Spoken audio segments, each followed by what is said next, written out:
You're listening to the Guided Collective podcast, a collection of insights, information, and inspiration, connecting us to our own inner wisdom. I'm your host, Helen Jacobs. My friend, being busy is a surefire way to block our intuition. And busyness is quite the epidemic in our world. Do you ever catch yourself saying you're too busy to meditate, or too busy to rest, or too busy to slow down because you're busy doing all the things? Or maybe you're busy doing nothing.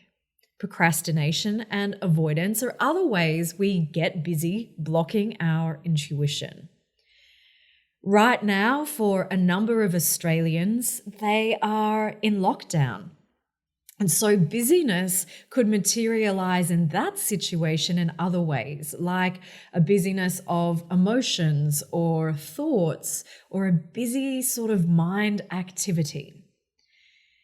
The good news is that this busyness and avoidance are signs. Our busyness, our reluctance to slow down, our avoidance of what's really here and being felt are big signs that there's something underneath the surface that our ego or some element of self-preservation is trying to control or avoid.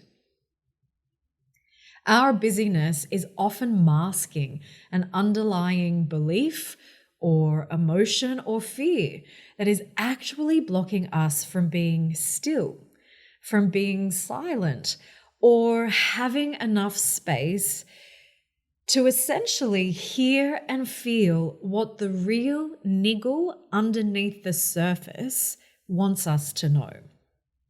Our busyness, even busying ourselves with doing nothing, is often a sign we are avoiding something else, masking our true emotions, or fueling a false sense of self. Okay, then Chris shows me this clairvoyant image. So let me try and paint this picture for you. I want you to imagine that you have a very noisy radio in your hand. You can't turn it off. So you put it inside a cupboard and close the door, hoping to drown out that noise. You can still hear it, but at least it's a bit muffled, but not enough. So then you start talking or screaming really loudly so that you're distracting from that noise that's coming within. Or maybe you run out of the room, hoping to get far enough away from that noisy radio so that you can no longer hear it.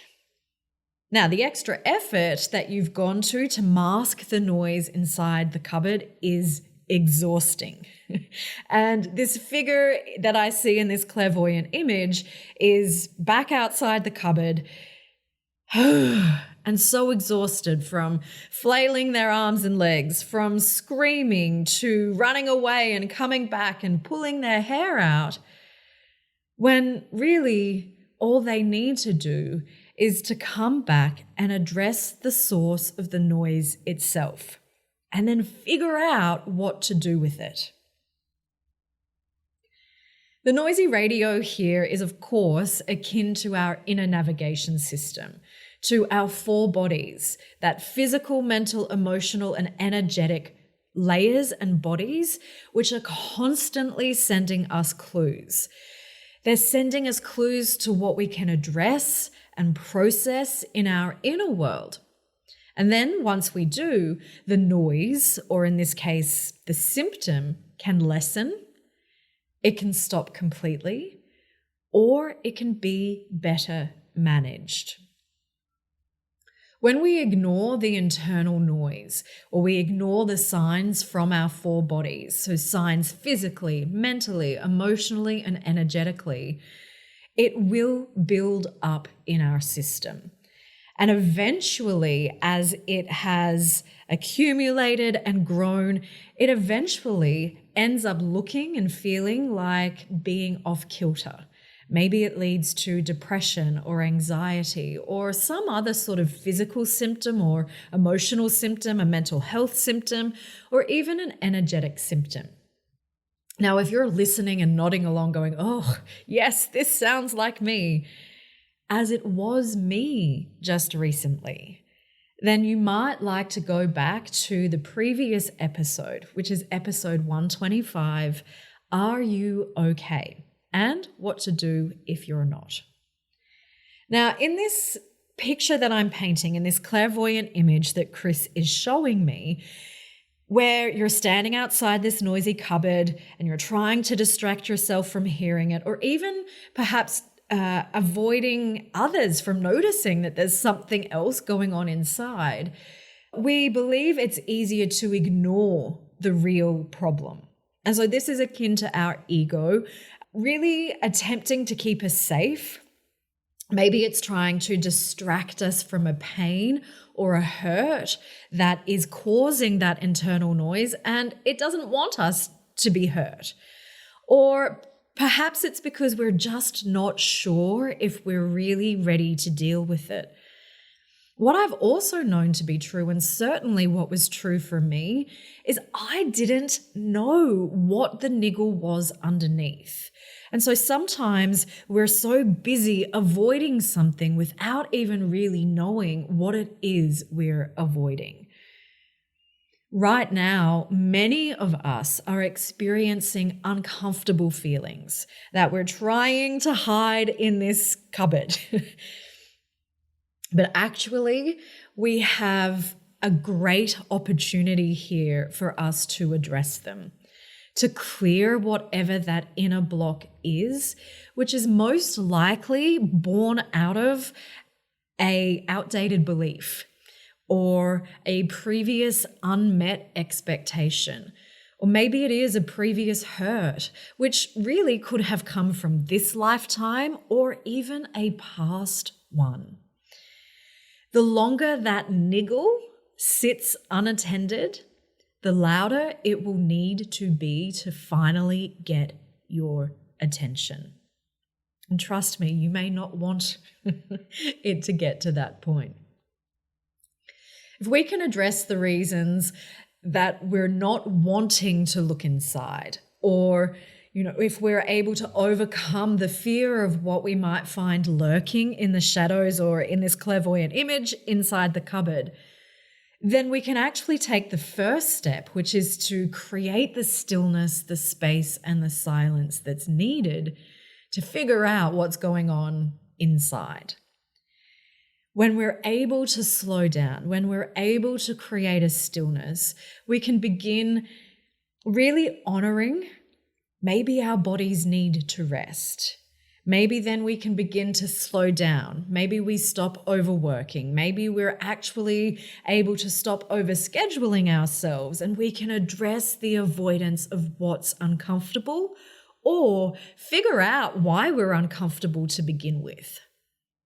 The space to sit and listen and to truly feel what is in our four bodies, physical, mental, emotional, and energetic, is the first step of intuitively tuning in to what's ready for processing and attention.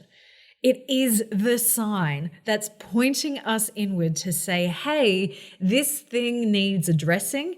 It is part of your soul blueprint. It is part of what you've come here to experience, and let's take care of it. But if we aren't willing to stop, to listen, and to address that noise within, we will continue to exhaust ourselves by running away from it. So here are a few questions I invite you to consider.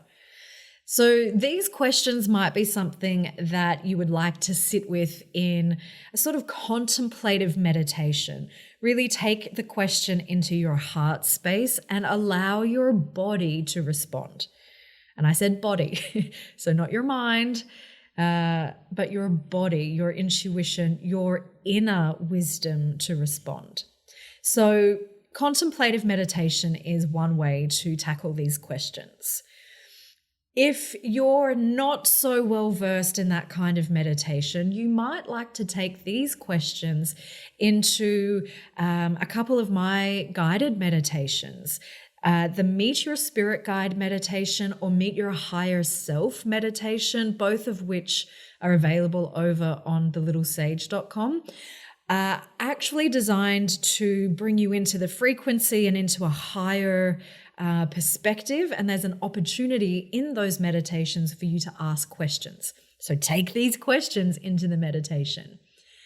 You could also use these questions I'm about to share as journaling prompts. What I would suggest, however, is to sit quietly and really allow your body to answer. Or if your head wants to answer, keep going until something deeper begins to answer. Okay, so here are the questions. The first one, and there's kind of a couple tied into each of these questions. So the first one is, if you are particularly busy, ask yourself why. What is driving the busyness? Is there a boundary you're not holding? Is there a feeling you're masking? What is your busyness trying to show you? Okay, the next question, which is another group of questions, is this time around our procrastination. So if you're busy doing nothing and procrastinating, why? What are you avoiding? What is the difficult feeling you're running away from? What is your procrastination trying to show you? Okay, and then the third group of questions here are this. What does your inner noise feel like? Is it physical, mental, emotional, or energetic? What is that inner noise trying to show you?